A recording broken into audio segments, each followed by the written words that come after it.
what are biblical priorities in the midst of busy lives? How do we create margin? How do we get our lives in order? How do we get the things that are out of control under control by the Spirit of God? Today we're going to talk about, I think, maybe the most important truth about how to take this from your head to your heart. Thanks for listening to this edition of Living on the Edge with Chip Ingram.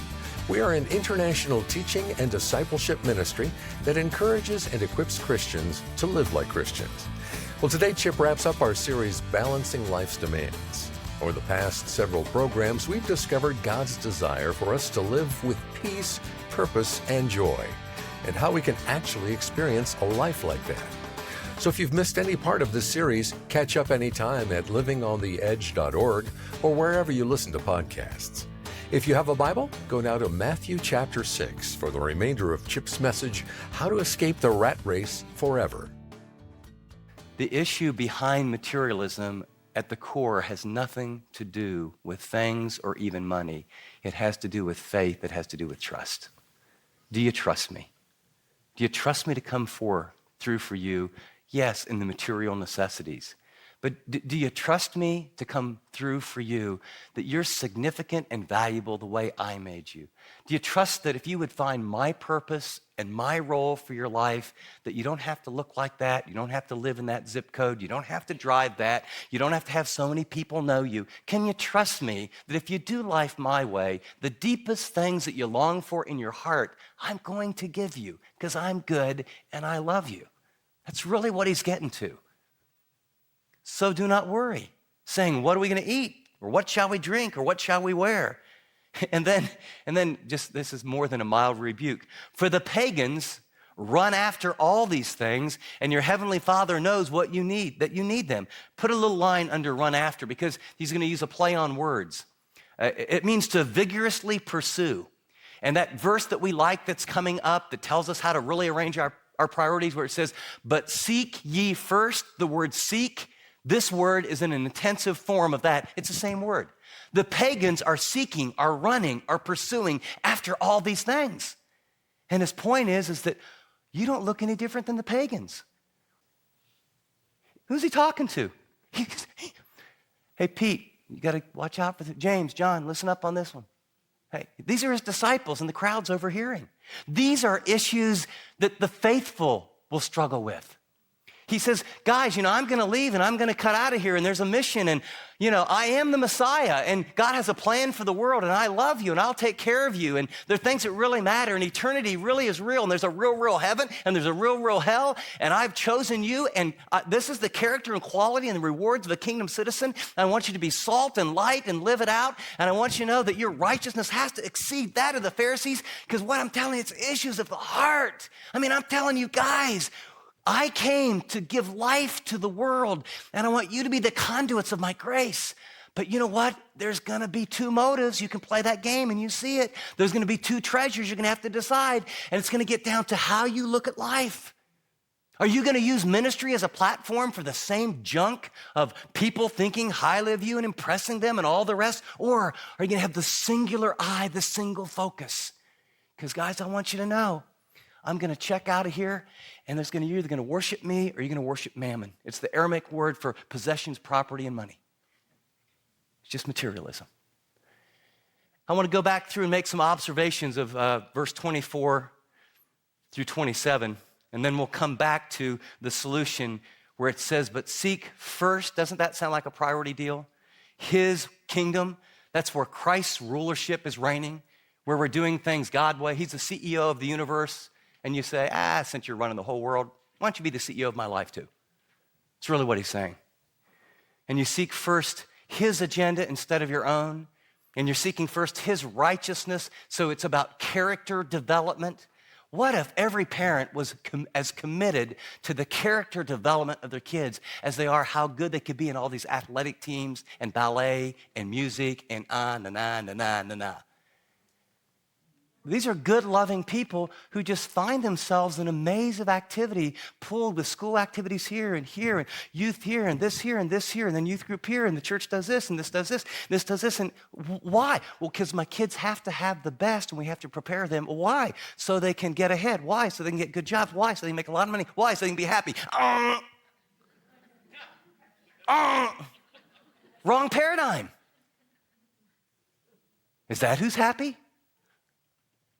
Well, all the other couples in the church are doing it, and their kids are playing all the 17 sports. And I don't want my little Missy to miss out. I mean, you know. Now, is it wrong to play youth sports? Of course not. But you know what? What would happen if you started with, we're going to have great times as a family. We're going to really meet with God. My first responsibility is I'm going to have fun, and I'm going to teach my kids. I mean, imagine the deep relationship that occurs when 3 nights a week I'm sitting in little stands feeling like I'm being a good parent as my kids are running around being yelled at by other parents who probably don't know how to coach the sport anyway. And then we have to hustle supper, and then it's late to do the homework. And you know what? He's out there in that little uniform that I can't believe they made us pay for that much. And you have no relationship with him or her. And then you're under pressure going home. And then they go to bed, and then you get up early, and you do the same thing again, and then your kids wake up, and you took them to church every week. Some of you even put them in a Christian school, and you tried to model the life. And then, at 18, 19, after 1 year of college, they say, man, I don't know what this Jesus church religious stuff is, but I'm worn out, and I don't need it or want it. And then we say, Lord. And see, it's not bad stuff. The enemy of the best of God's will is never bad stuff. You're smart people. It's good stuff. Good is always the enemy of the best. And to follow this passage, I'm telling you, you'll get unpopular. You're not allowing your kids to do 3 sports this time. You're not allowing them to be in the play, do this, do this, do this, do this, do this. And, I mean, there's times I was the pastor. I would say to my own kids, you're not going to that youth activity. Dad, come on. No. You're the pastor. I know I'm the pastor. I'm a dad first. I remember the time in our church when, it was so blowing and going in California in so many different directions. And we unconsciously, the 5th and 6th grade, we had hundreds here and hundreds in the junior high and hundreds, in the high school and this and this and that. And I sat down one day, because I was a parent, and I thought, what would it be like as a really committed Christian in our church? Well, you come to a service, you serve somewhere, you're in a small group. Let's see, Tuesday night we're doing that dinner and the electives, and then, my lands, if you had a kid here, you'd have to be out this night, and junior high's dropped off here, high school's here. I remember getting our whole staff together and saying, man, we're the enemy. We're idiots. We have successful programs that are killing families. And we pulled it back and said, okay, high school, junior high, 5th and 6th, and the family life counseling ministry. You all get together, and we ain't doing anything unless whatever we do flows to build healthy families instead of build our church programs. And here's my point. You can see it when I give it to you corporately like that. That's what's happening to a lot of you. Who can argue with, 150 5th and 6th graders studying God's word on this night? Or, 150 or 200 junior hires doing it this night, and then going on a retreat here, and then having an outreach over here, and doing this over here. The only problem is dad is not the priest of his home. He and his wife are going, do you think we could get a vacation from, everything? And they get tired? Don't think of materialism as simply possessions and do I love money and let's see, am I a shopaholic or I'm a workaholic? At the heart of materialism is believing that the material world, a condition of the heart, it can be the concern for other things. I've got a good buddy who is extremely wealthy and very godly. And I remember he built a nice house, paid cash for it, was at one point in time in one of my ministries, chairman of the elders, great buddy. We met on a regular basis. And, he did some other things. And, he had a nice pool over here and this here and this here. And I remember meeting with him one day. And he said, yeah, I made a decision. I'm tired of the upkeep of the stuff I got. If you got a pool, you got to have a pool guy. If you got a second house, you got to have someone come clean it when you invite people to stay. Then you got to go up there just often enough to feel like you're worth the second house.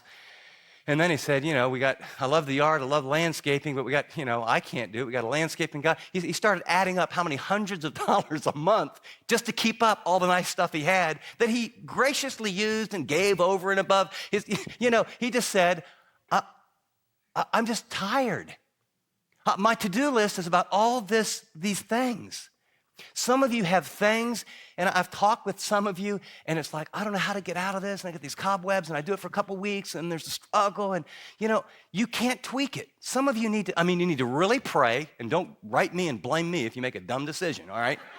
But you need to really, really pray, and then you need to say, you know what, these relationships that we feel guilty about that are going nowhere, that we just, out of expectation, something, we're just not doing those anymore. And some of these activities, some of them, quote, religious activities, because people expect them, and I've done this for 11 years. Well, good, don't make it 12. Figure out what God wants you to do, get focused, simplify your life, get a handle on your money, on your time, in alignment with what am I supposed to be and what am I called to do, and then just cut some stuff loose. Just get out the old spiritual butcher knife, swap. I'm not doing that anymore.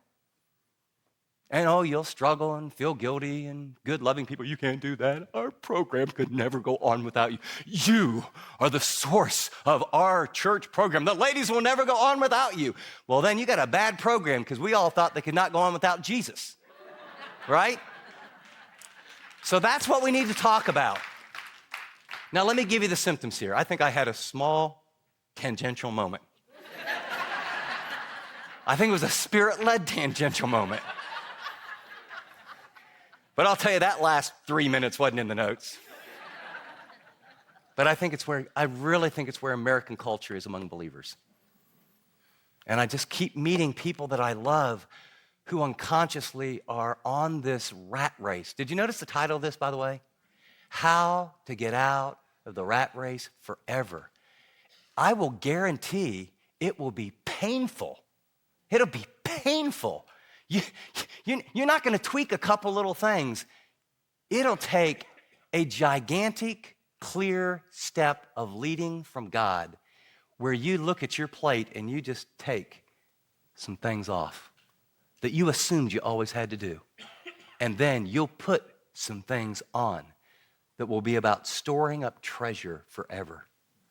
Friendships, family. Are there any relationships that need to be repaired? Those are the things that are going to matter. And what do we say? We'd love to get together. We really can't. There's a couple we really connect. We'd love to be with them. And then you look at your schedule and, 3 months from now. Well, then just look at your schedule and start going, and people do this all the time in business. Have you ever had someone call you and say, we're really sorry. There was a tornado. We were supposed to roof your house. We have to delay it for a month. And so what do? No, you can't do that. You come right now. What do we say? Oh, okay. Right? You can say that. We had this on the calendar. No, keep your word. Don't get me wrong. I'm not talking, you swear to your own hurt and change not. But some of this stuff is sort of social obligation type stuff. You just start going through and going, you know what? If it matters and you long to do it and you're passionate about it and you know God wants you to do it, let's do it. And if it doesn't, then figure out how to wean it where you get down to the basics. Because look what Jesus says, the symptom of materialism, anxiety is the mark of a life preoccupied with material things. And if you have that pen handy, you want to do a quick little Bible study, look at verse 25, do not worry. Skip down to verse 27, you can underline that. Who of you by worrying? Skip down to verse 28, why do you worry? Underline that. Skip down to verse 31, so do not worry. Verse 34, therefore, just in case you missed the first 4 or 5, do not worry. This is Jesus. Therefore, do not worry about tomorrow. Well, we're just fixated on all the things that might or could happen or what we've got to do today in order to take care of tomorrow. Do not worry about tomorrow. Why? For tomorrow will worry about itself. Each day has enough trouble of its own. The meaning of worry, I love the Spanish word for worry. You know what it is? Preocupado. It means to be preoccupied. See, we always think of worry as, I'm wringing my hands and I'm so uptight about this. The Greek word for worry has this idea of a divided mind, of being torn in 2 different directions, of being pulled in opposite directions. And the root problem is lack of faith. See, I'm always hedging my bets. If this doesn't work out, I need to do this relationship, and I need to do this, and I'm afraid I'll miss out. How can you miss out if God is good, God is sovereign, and you're listening to him? The frantic pace of our life is you don't want your kids to miss out, you don't want to miss out, and since you don't clearly know the way, you try to do more than God ever intended, and then you blame God for how tired you are, quote, doing his will. It's about faith. Stop the preoccupation. Cleanse the calendar. Cleanse the relationships. I mean, some of you have some people that, you know what? If God was going to use you to help them, they'd be helped by now. I mean, how many times can you hear the same thing? And the only reason you're meeting with them is guilt. It's the only reason. It's not being led by God. And you know what's amazing? I still remember my dad was an alcoholic, and they went through all this different stuff, and he was a good functioning alcoholic, and Ralph, you need to stop drinking, and this, and you're neglecting the kids. I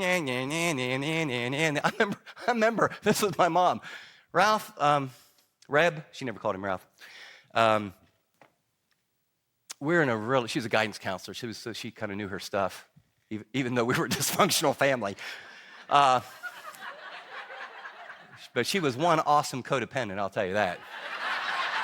I mean, really. And I remember when she came out of her codependency, she said, Ralph, and she took a beer bottle, and she goes, you can have that, you can have me and the kids. And I was the last one out, my sister, so I'm in pretty late high school. So she knows, you got 24 hours to make a decision, and you can do whatever you want to do. She nagged him for 10 years. She tried to help him for 10 years. She set a boundary and decided, what do I need to do to follow God?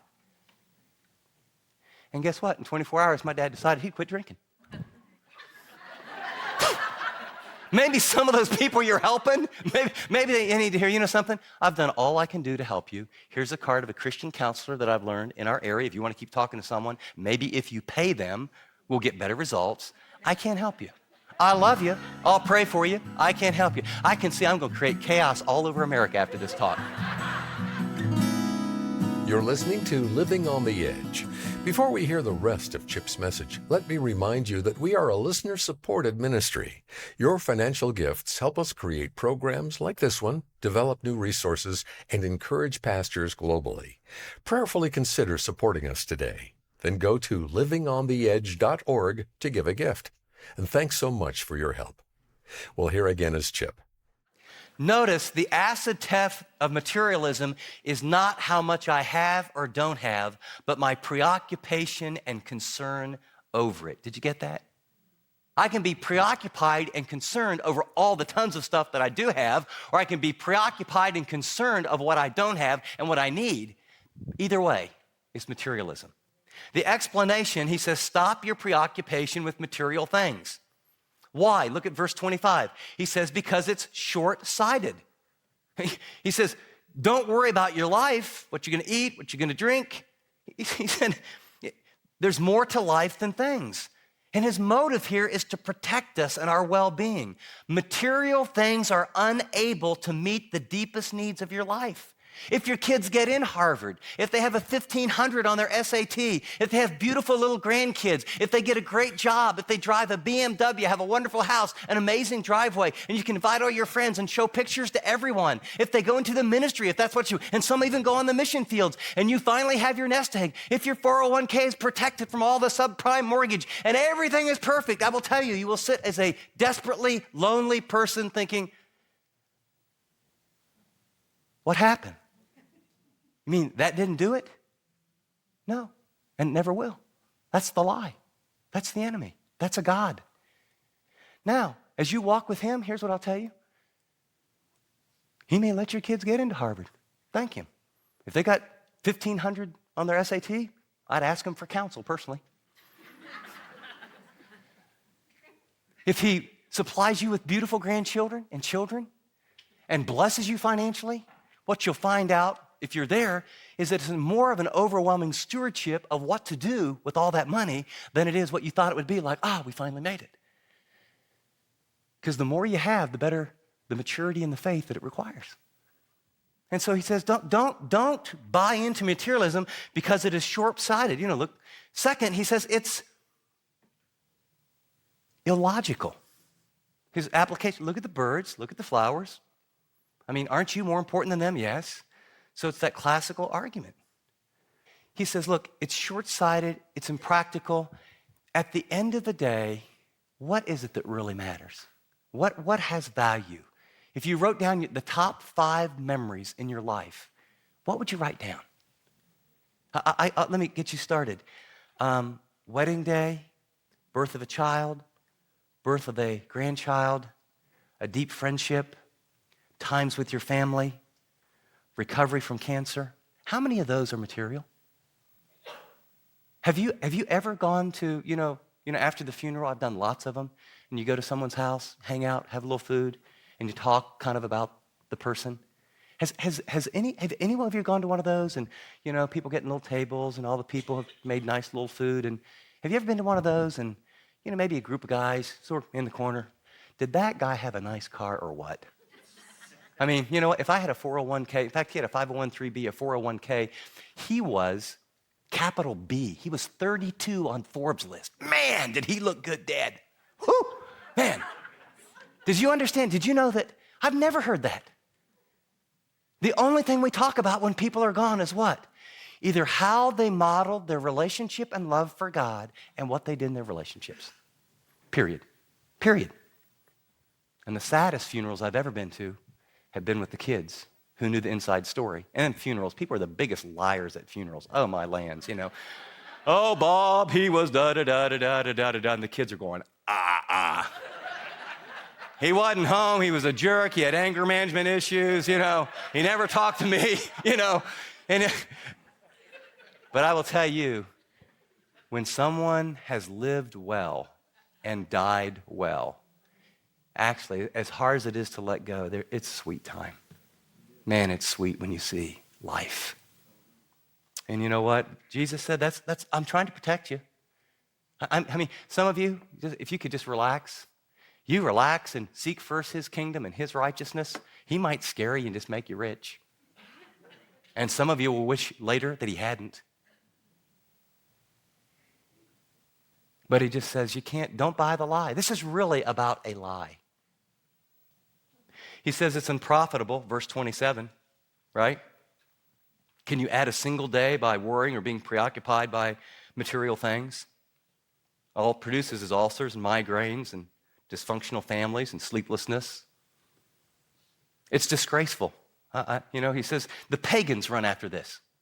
When Christians live frantic, preoccupied lives thinking that all those things and what they can accomplish, we don't look any different than the world. That little tract that we give them, hey, why don't you come to our church? We have 11 activities every week. Your life can get as busy as ours.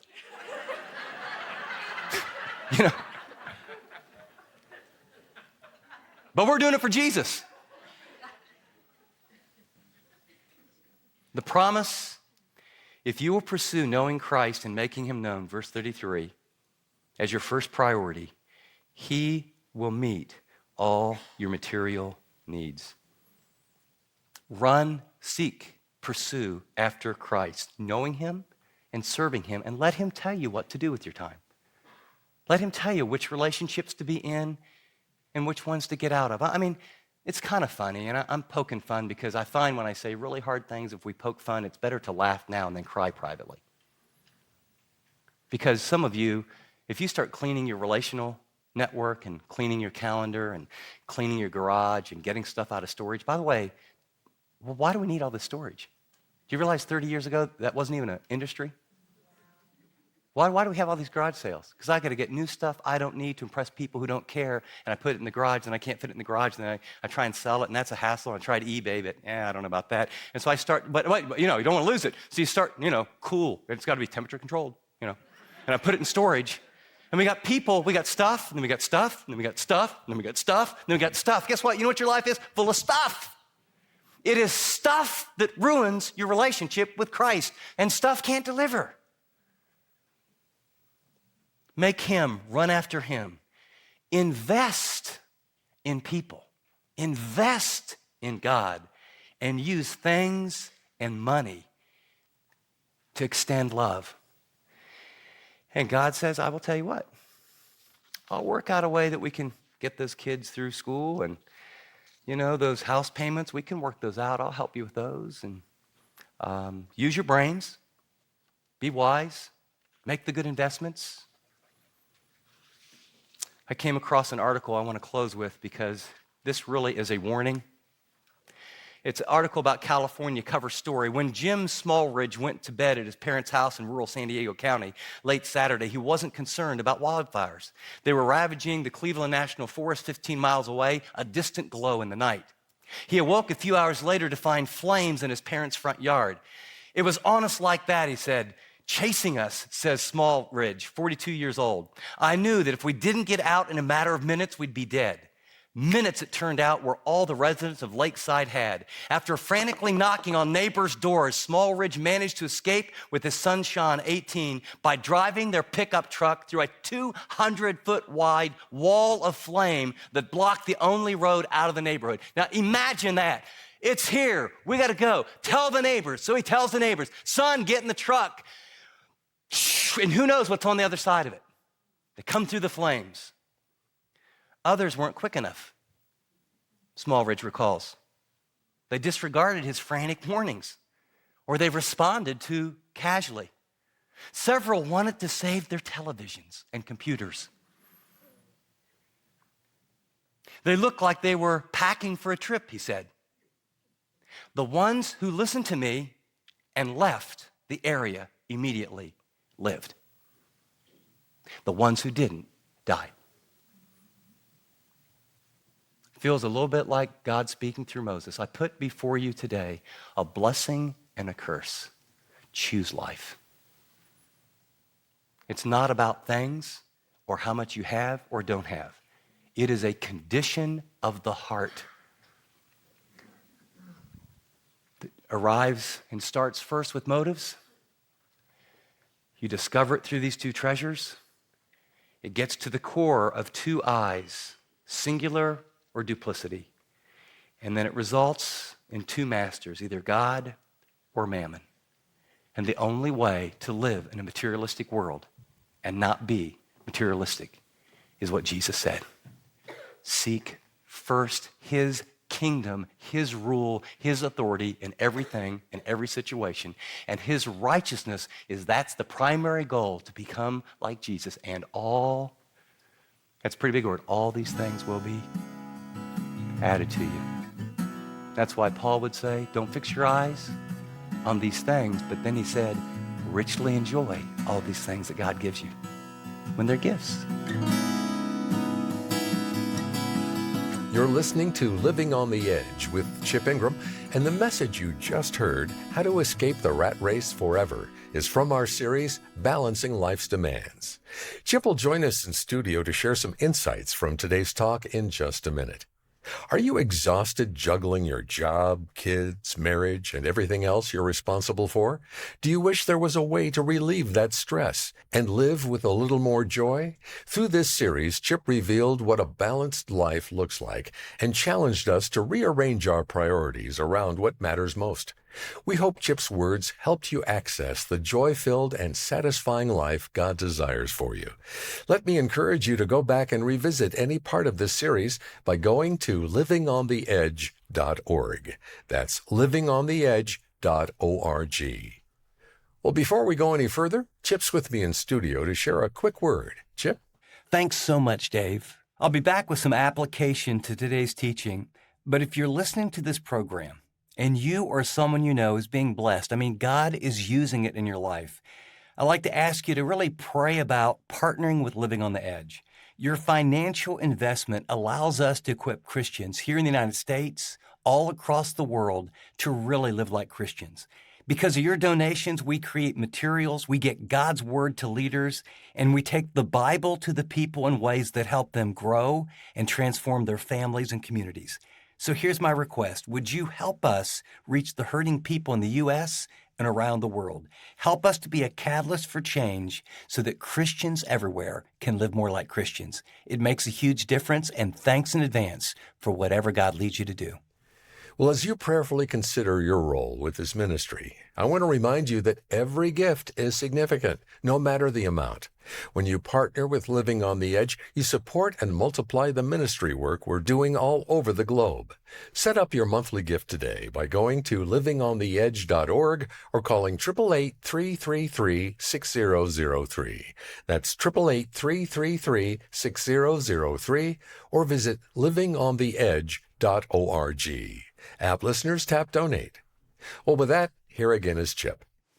As we close today's message and finish this entire series, I want to give you a game plan to move on from here. You know, it's one thing to say we're going to balance life's demands. We're going to live by biblical priorities. And you know, we kind of get excited for a couple weeks and hopefully you've got some good information, some good truth.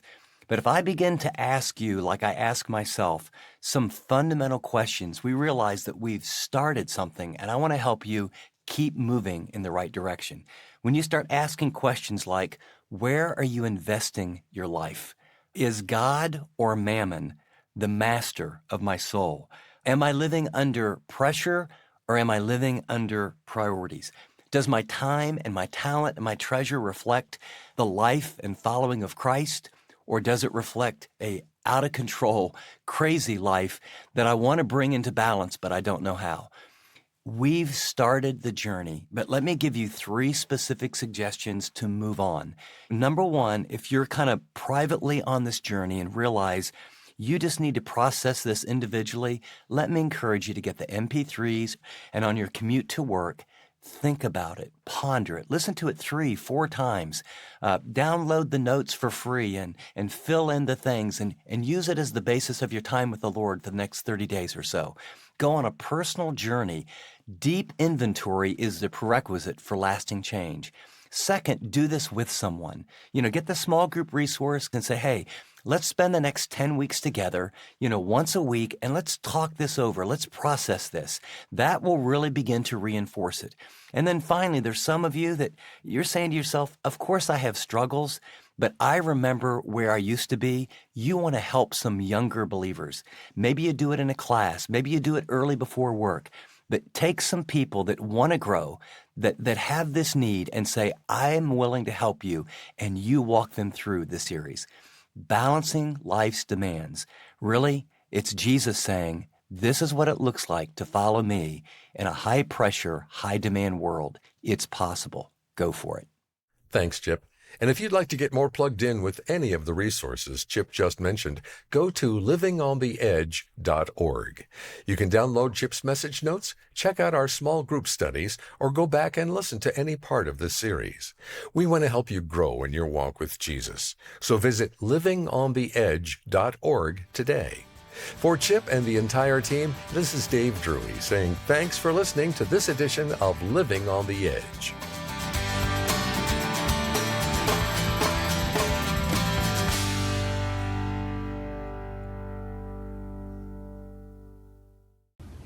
Thanks so much for watching this video.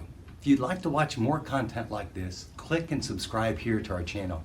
And by the way, if you'd like to know more about Living on the Edge, find out about more resources, maybe get on the mailing list, go to livingontheedge.org. See you next time.